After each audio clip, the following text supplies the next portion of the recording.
mga te, welcome back to Yanni's Room. Tara, pasok.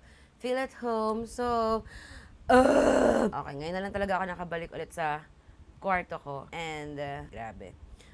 Anong oras ngayon? 5:34 a.m. ngayon. May pupuntahan kasi ako today. Tapos, hindi pa kasi ako nakapag-shoot ng episode. Kailangan ko nang mag-shoot ng episode. Papatayin na ako ng editor ko. Kaya antok na antok ako kagabi. So, sabi ko, sige, bukas na lang ako mag-shoot. Ito. 5 a.m. Skincare muna. Pamundane na ng pamundane yung ginagawa ko dito sa podcast. Like, sinama ko na kayo sa Vietnam. And then ngayon, ito. Bagong gising, mga te. Oh, grabe. Sorry. Ang gulo pa kasi ng kwarto ko. Since sobrang aligaga ng past week, hindi talaga ako natatahimik sa kwarto ko. And hindi ko talaga siya naayos. So, parang dahil ang dami kong ginagawa, pumapasok lang ako ng kwarto para maghalugog ng mga gamit. And then, ayun. Wait lang. Tama pa nag-moisturizer ako? Bala ko kasi mag-face mask. Tama pa nag-moisturizer ako? Bala na, deadma. May rules ba? Lagi ako naghahalugog lang ng gamit pag pumapasok ako ng kwarto for the past weeks. Tapos, hindi ko na inaayos. Alam niyo yung kapag nagmamadali kayong umalis, so like, ganun lang kayo ng ganun sa gamit sa kwarto nyo. Hindi ako nagkaroon ng time para ayusin.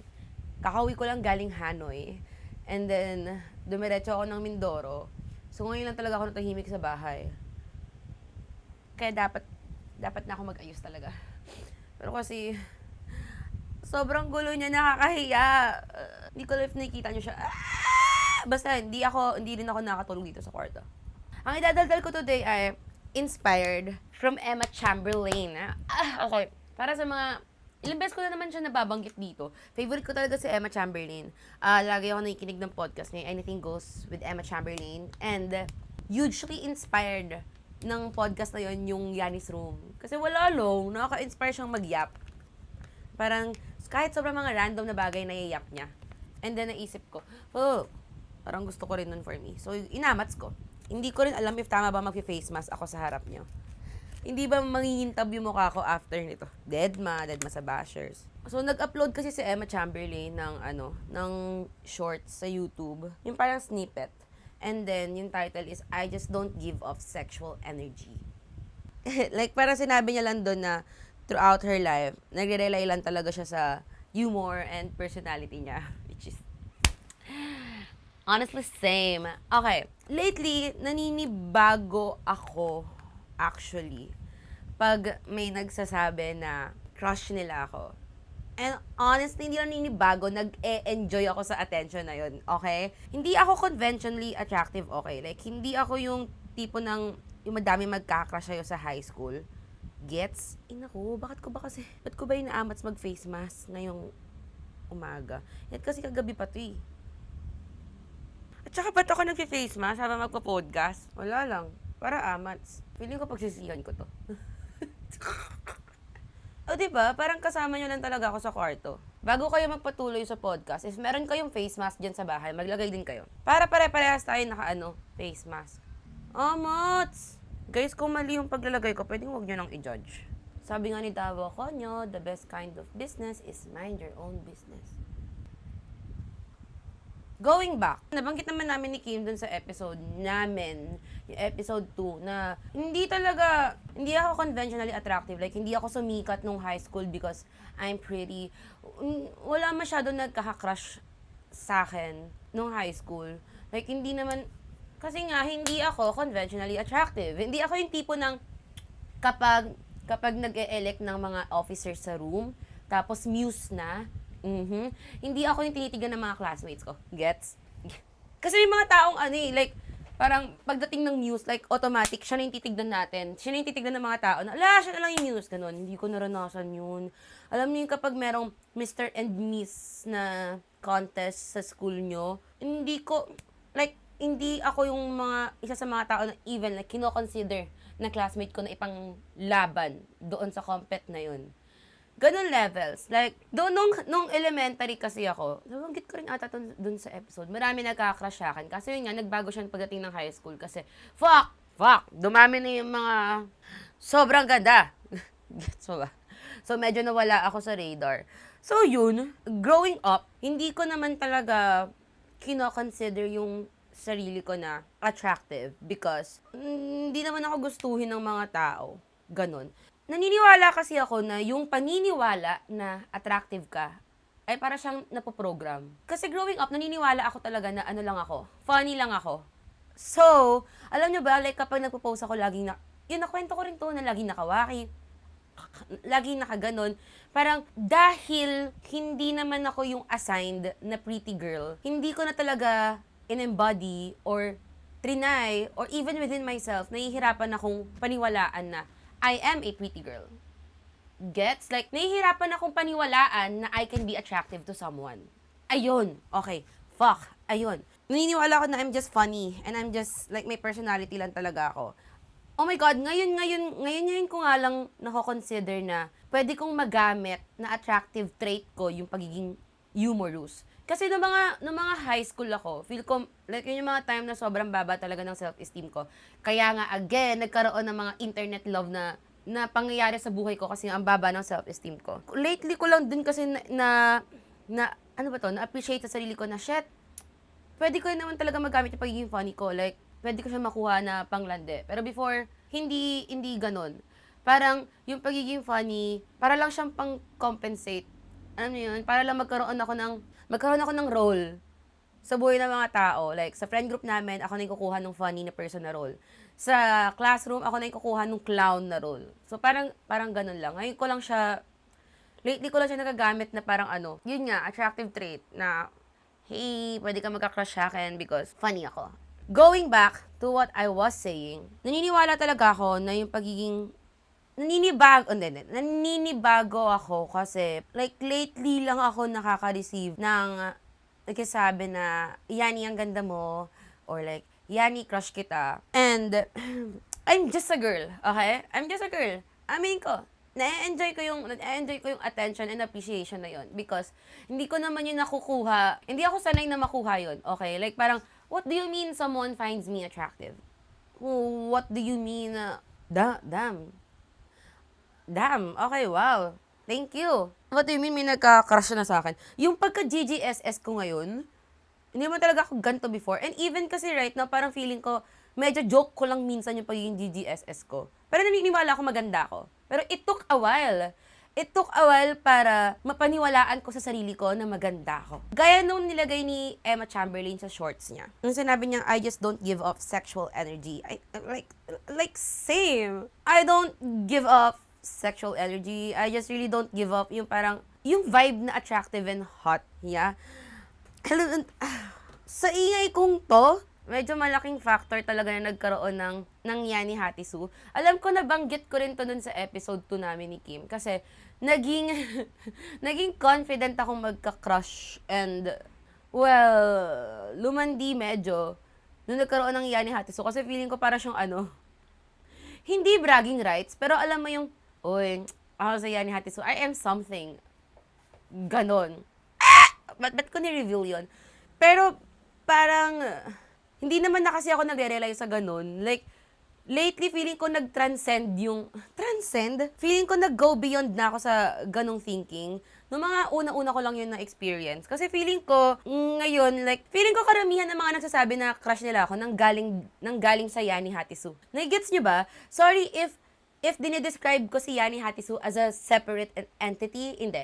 Ako si Yani Hatisu. Pero gets yung persona na yun, yung online persona na yun na may following, may bubuga, medyo may like personality. Hindi ko lang pa na ito ipapaliwanag. Pero gets, okay. Lately lang, even within like, sabihin natin within my friend group, hindi ako yung tao na, like, sanay yung mga friends ko na sasabihan na maganda. Okay, kasi lately napaisip ako about this. As of this moment kasi, naniniwala naman na ako maganda ako. Alam ba ko, hindi ka naniniwala? Okay, wala naman ako pake kung hindi ka naniniwala. Ako naniniwala ako maganda ako. Grabe, it took a while para makarating ako sa gantong mindset and behavior. Kasi talagang hirap na hirap ako dating paniwalaan na I can be attractive to someone. Sa isip ko lang talaga funny. Like, ganun talaga pag nasanay ka, growing up, na funny ka lang. Anyway, even with my friend group, hindi ako yung tipo, like, hindi sanay yung friends ko na sabihan nila ako ng maganda. And, lately, hindi ko siya kinatampo. Parang, kinasad girl ko siya, lately. Parang may mga times kasi na nag-aayos ako.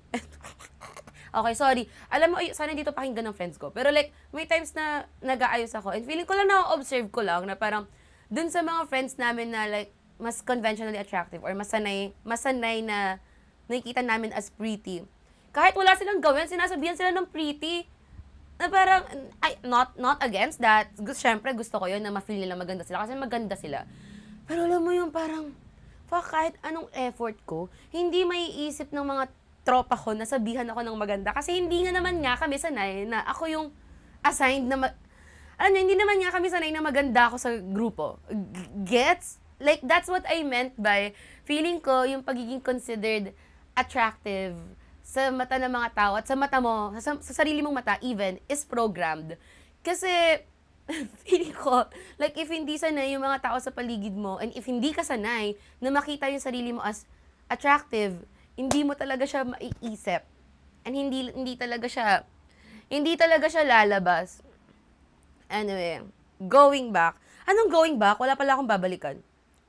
Wala lang. Siguro napaisip lang ako kasi kapag sinasabi ng mga tao nga na, Yani, wow, ang ganda mo, really na-appreciate ko so much. Kasi para siyang nakikita na pala ng mga tao na, wow, I can be attractive to someone. Feeling ko, kaya ko siya naiisip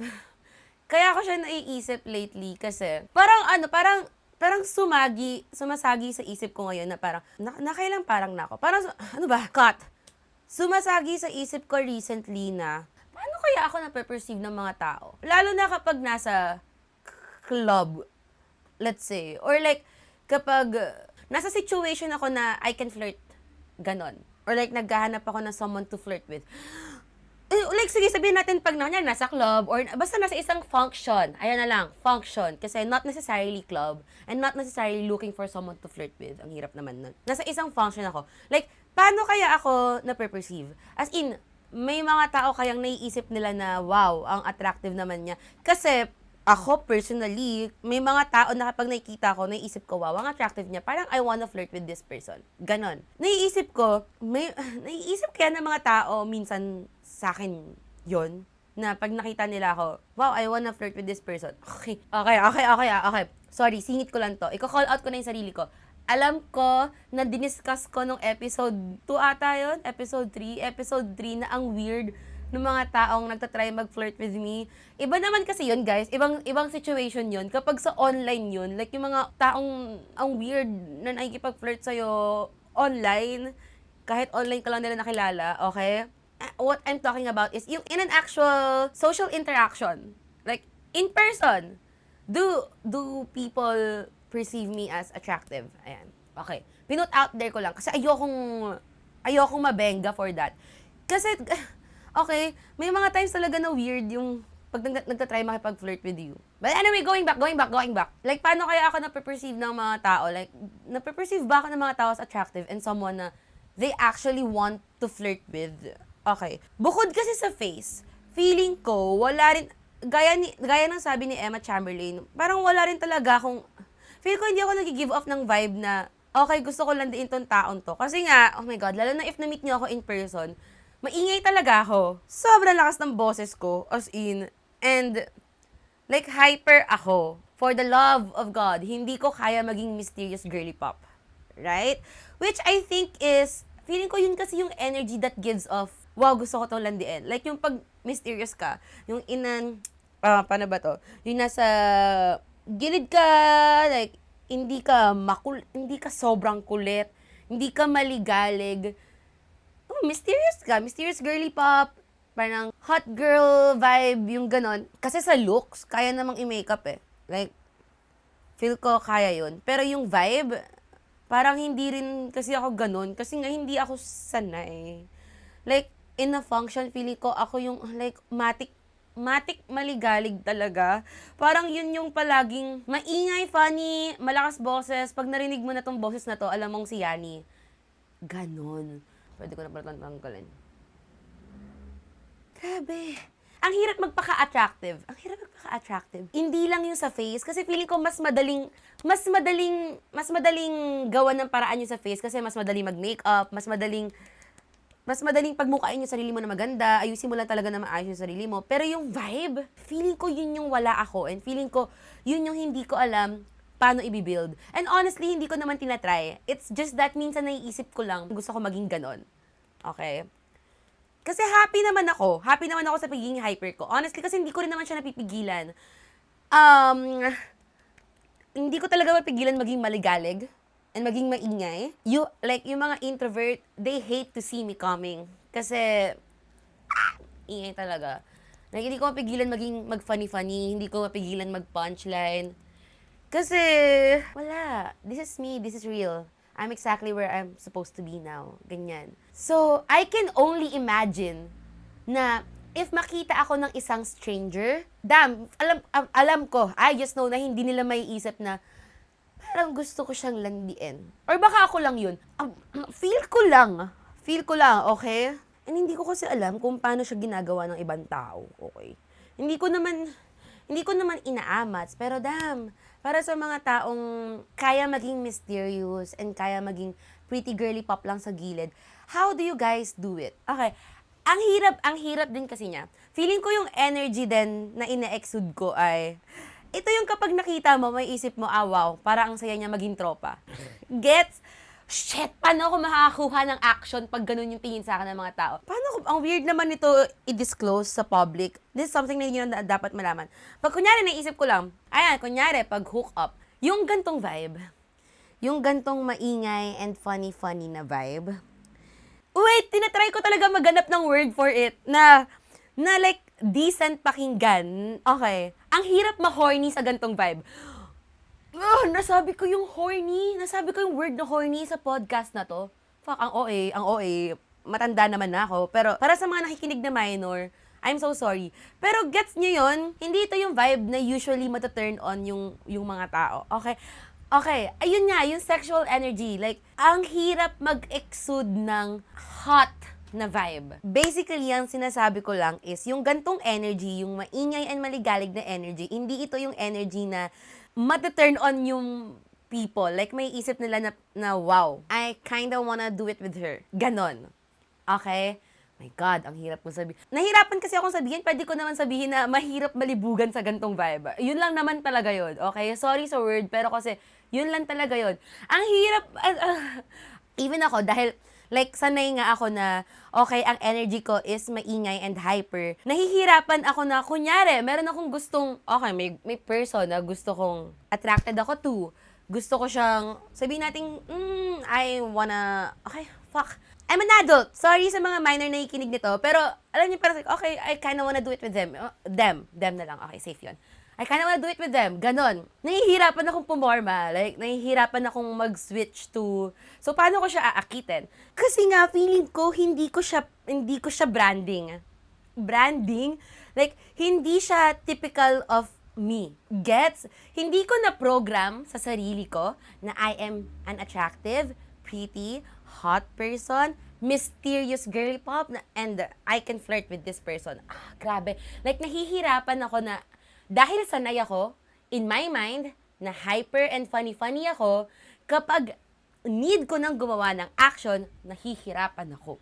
Yun lang naman yung gusto ko sabihin. Alam niyo, in my mind, feeling ko na-judge ko yung sarili ko, na kapag nagtatry na akong makipag-flirt, or like, gumawa ng hot girl gestures na aakitin ko yung person, ako mismo sa sarili ko, in my head, natatawa ako. Na parang, fuck, ano kaya itsura ko right now? Hindi ba ako mukhang tanga? Kasi hindi mo naman i-expect. Kaya, wag nyong i-imagine, okay? Wag nyong i-visualize. Pero parang hindi naman branding ni Yani Hatisu na yung lip bite, or yung mga ganyan tinginan. Fuck! Nakakainis kasi dahil hindi ako sanay. Kapag ginagawa ko na siya, either, like, natatawa ako kaya hindi ko na siya nagagawa. Okay? Wala lang, kasi nakaka-stupid siya sa feeling minsan. Alam niyo, sana talaga sinasanay ko yung sarili ko na, okay, Yani, kaya mo naman lumande, and kaya mo naman nagpa-hot girl. Para naman magawa ko. Kasi, and dahil hindi ako, natatawa ako sa sarili ko. I'm sure, like, hindi lang naman ako yung taong ganito. I'm sure may mga tao na they also can't imagine yung mga they also can imagine themselves na nagiging flirty. Like, yung aura ay nagiging flirty. Kaya ako sinabi sa past episode na skill talaga siya. Kasi I know people na who can do flirty gestures, like confident sila to do it. And I don't know how they do it. Para silang, wow, okay sa kanilang mag-lip bite. Like, confident silang mag-lip bite, confident silang tumingin ng malagkit sa someone. Confident enough sila to do that. Hindi nila ginajudge yung sarili nila for doing it. Ako kasi, when I do it, naiisip ko, fuck, hindi ba ako mukhang tanga nito? Alam yun, it takes a different level of self-confidence to do it, actually. Kasi, naiisip ko pa lang na mag-lip bite ako, parang gusto ko nang sapakin yung sarili ko. Well, hindi naman siya requirement. Hindi naman requirement na ganon. It's just that, minsan lang kasi guys, helpful siya. Okay, lalo na when, like, doing the deed, syempre, kailangan mo rin talagang lumande kahit papaano. Pero let's just say na, even sa intimate setting, hindi ko pigilan maging funny. I swear. Pero feeling ko part naman siya ng charm. Okay? Part naman siya ng charm. Feeling ko naman it works. Pero kasi syempre minsan, gusto ko rin naman na para mas ma-perceive as, ay ang hot niya, rather than, ha, grabe ang funny mo. Lord God, Jesus Christ. Wala lang. I think, this 2025, isa yun sa goals ko. Feeling ko kailangan ko mag-start, kailangan ko matutunan, paano paniwalaan na I can be attractive and I can be hot. And then, I can do flirty things at hindi ako mukhang tanga when doing it. Grabe. It's all in the mind talaga. It's all in the mind. Mag-iisip siguro ako ng steps on how I can program myself. Program myself? Like, paano ko ba ipaprogram yung sarili ko na maniwalang, ate, hot ka and attractive ka. And you can use that. Maisip ko pa lang na mag-lip bite ako. Parang, or baka hindi ko naman need matutunan kung paano. Baka hindi ko naman need matutunan kung paano. Maybe yung pagiging funny, maybe it works na in itself. Kasi, honest guys, feeling ko it works din. Like, feeling ko charm ko talaga siya. Kasi, so experience ko, I feel like it makes the other person more comfortable with me. So that's why okay naman ako with that. Hindi ko siya balak baguhin. Feel ko yun talaga ako eh. Wala talaga ako magagawa, This Is Me, This Is Real by Demi Lovato. Okay? It's just that baka like it helps lang din na matutunan ko rin how to make myself flirty and hot in mind, action, and so. Sa kilos, sa isip, at sa salita, at sa gawa. Kasi feeling ko, if nag-start ka na talagang maniwala na you can be attractive, feel ko dun mag-i-improve yung flirting mo, how you present yourself to other people, ganyan. And that's why this 2025, sana matutunan kong pagkatiwalaan yung sarili ko when it comes to that aspect. Sana matutunan kong i-trust yung self ko na, ate, you can be attractive, you can act flirty, people can find you attractive. Ganon. Hindi ko alam bakit nahirapan akong i-discuss yung topic na yon. Para akong, oh my God, nahiya ako. Like, na-absorb ba ng mukha ko yung face mask na nilagay ko? Yun lang. Yun lang naman. Ewan ko kung bakit lately nasa isip ko siya. Maybe because lately mas interested akong mag-meet ng other people. Kaya siguro naiisip ko, paano kaya ako na-perceive ng mga tao? Kasi alam nyo, yun din yung reason kung bakit, like, madalas ako yung nag-first move. Kasi feeling ko, if hindi ako yung mag-first move, wala talagang lalapit sa akin. Dahil nga, hindi naman ako yung classic na makikita ng mga tao na parang, ay, wow, ang sarap niyang landiin. Feeling ko kasi nga wala naman akong ganung vibe. So, sa isip ko, kailangan laging ako yung gumawa ng paraan. Hindi. This 2025, hindi na ganon, Keme. Hindi ko mapipigilan. Feeling ko either way magpa-first move pa rin ako. Pero, this 2025, I hope, hayaan ko ng ibang tao gumawa ng paraan. Right. Yeah. For my girly pops dyan, para sa mga sisi ko dyan, hindi lang babae for everyone na nakikinig dyan, naranasan nyo rin ba to? Ay, sorry, end of episode na ba? Pero feeling ko malapit na yung end of episode. Like, nag-i-struggle din ba kayo with this na dahil growing up, hindi kayo sanay ma-perceive as attractive? Ang hirap ng paniwalaan na you can be attractive and ang hirap ng i-present yung sarili mo as attractive and flirty. Something like that. Naranasan nyo rin ba to? As in yung sanay lang kayo na funny or sanay lang kayo na smart? Kaya, hindi na kayo nagtatry na mag-give off ng vibe na, okay, pwede nyo akong landiin. Kasi guys, alam niyo yung pagiging attractive, state of mind talaga siya. As in, para siyang, hindi lang siya basta sa looks. Like, ako personally, hindi lang din naman ako, kaya nga 'di ba may different yung sinasabing ma-appeal at maganda. Kasi may mga tao na, like, they have the face, pero wala sila nung aura na wow. May iba talaga na iba yung appeal nila kasi iba nila i-present yung sarili nila na napupul ka to them. Kasi may something to them. Yun. I'm sure hindi lang ako yung nag-i-struggle with this. I'm sure a lot of people, lalo na yung mga funny dyan, lalo na yung mga sanay na funny sila, I'm sure na ano din nila yun. Feeling ko maraming mga tao na kinukulong yung sarili nila sa stereotype nila sa sarili nila or sa personality na growing up, yun talaga yung na-embody nila. Na yung role na commonly ina-assign sa kanila ng mga tao around them. Right? I'm sure, nag-i-struggle din sila with this. Or ako lang talaga yung bano. Hindi, feel ko hindi. Wala lang. Damn. Alam nyo mga te. Feel ko kaya ko rin talaga siya naiisip kasi hindi ko alam. For some reason, parang biglang nagbago yung tingin ko sa Riz ko. Feel ko, hindi naman pala ganun kalakas yung Riz ko. Riz is charisma, right? Parang before kasi medyo mas confident ako sa Riz ko. Pero ngayon, hindi ko alam kung bakit na-awkward ako. Like, ang daming moments na ang awkward ko. Which is crazy. Kasi bakit, te? Ano nangyayari sa'yo? Gusto ko na rin naman ma-perceive as hot girl. Do alam ko hindi kasi ako yun. Hindi ko naman talaga inaamats. Okay, side chika. Hindi ko rin talaga completely gustong iwan yung personality ko. Kasi nga, in a way, charm ko rin talaga yung pagiging funny and all. May charm naman kasi sa humor, okay? I'm not saying na hindi siya charming and attractive. May charm in it dahil hindi naman lahat ng tao ay humorous. That's why, hindi ko siya gustong iwan. Kasi feeling ko strength ko rin siya. And feeling ko, nagagamit ko rin naman talaga siya pang lande. It's just that, gusto ko lang madagdagan yung strength na yon. Na hindi naman pwedeng puro funny lang. Hindi pwedeng laging funny lang. Baka pwedeng madagdagan ng hot and attractive and flirty din. Ganon. Grabe, at 6 a.m., ito yung dinadaldal ko. Oo, te, ewan ko lately, ito yung laman ng isip ko. Feeling ko nga dapat dinidiscuss ko rin. So, Yani Hatisu, tingin mo, paano mo ipoprogram yung sarili mo into believing na you can be that person? Pero hindi ko kasi alam kung paano. Gaya nga nasabi ko sa inyo, di-discover ko pa lang. Pero, mabibigay ako ng isa.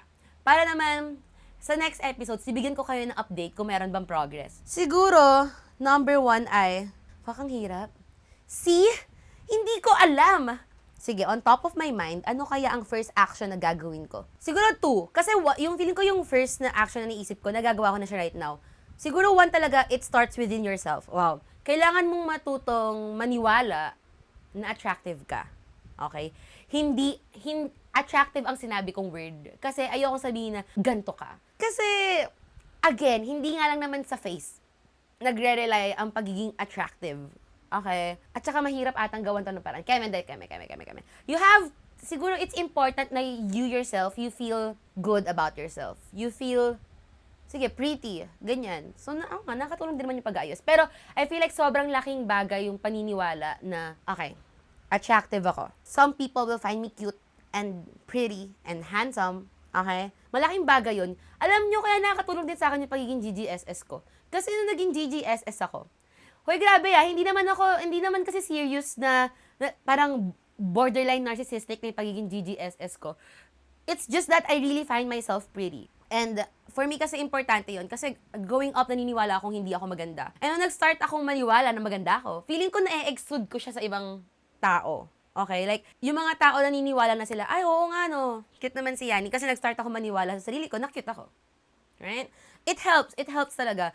Yung pagiging GGSS, more of for myself siya, not for other people. Like, wala akong pake kung anong tingin nyo sa akin. Ano wala akong pake? Actually, meron pala akong pake. Yun pala yung point na, yun pala yung dinadaldal ko sa episode na to. For how many minutes na? Nakakatulong talaga yung pagiging GGSS. Kasi, ewan ko, nakaka-boost siya ng self-confidence. I feel like yung pagiging GGSS, it's more of for yourself than for other people.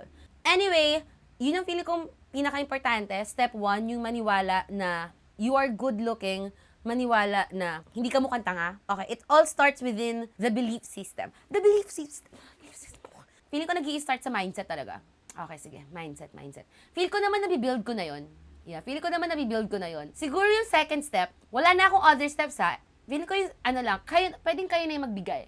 Pero second step na naisip ko is, wala akong maisip na second step. Second step na naiisip ko is, ay, practice. Practice! Shit, baka makita ng tatay ko one day sa harap ng salamin, nag-lip bite ako. Hindi yun. Ano ba? Guys, wala pala akong second step. Pag wala akong second step, edi hindi ko alam kung anong gagawin ko after ko i-shoot to episode na to. O, dahil wala akong masagot or wala akong masabi, kayo na ang magbigay sa comment section. O, ito na, dito na papasok yung tanong. Para sa mga taong confident with their riz, ano yung tips nyo para ma-improve yung riz ng person? Yun ba yung term for it? Parang, how do you give off yung pagiging attractive vibes? Grabing yap to. Feeling ko na nakita nyo ako medyo ma-crazy. Pero yun lang naman. Yan naman yung naisip ko. Lately, it's just in my mind. Let's leave it at that. Kasi honestly, wala pa akong sagot. Wala akong masasendan nito na parang letters to Yani. Ang inalugi talo So, ayun. Let's leave it at that. Okay. Thank you so much sa pakikinig sa episode na to. Lumalabas yung new episodes every Thursday sa YouTube, 9 p.m. and every Saturday sa Spotify, 7 p.m. Although, hindi ko nga yun nasusunod. Guys, let me know if gusto nyo na pagsabayin ko na lang. Or like, other day na lang. Right. I don't know. Gusto ko kasi na mauna kayo sa YouTube. Kaya, ganun yung ginagawa ko. Okay, anyway. Para sa mga nakikinig dito, please, magbigay naman kayo ng tips kung paano. Hindi naman puro yung kay Yani lang kayo nagtatanong kung anong gagawin niyo sa buhay niyo. Ako naman ang magtatanong kung paano. Natatamaan ko yung mic. I hope it's okay. And then, i-follow nyo kami sa socials namin at Kwarto ni Yani on Instagram and TikTok. I-follow nyo na rin ako at Yani Hatisu on Instagram, TikTok, Twitter, and Facebook. Ano lang naman.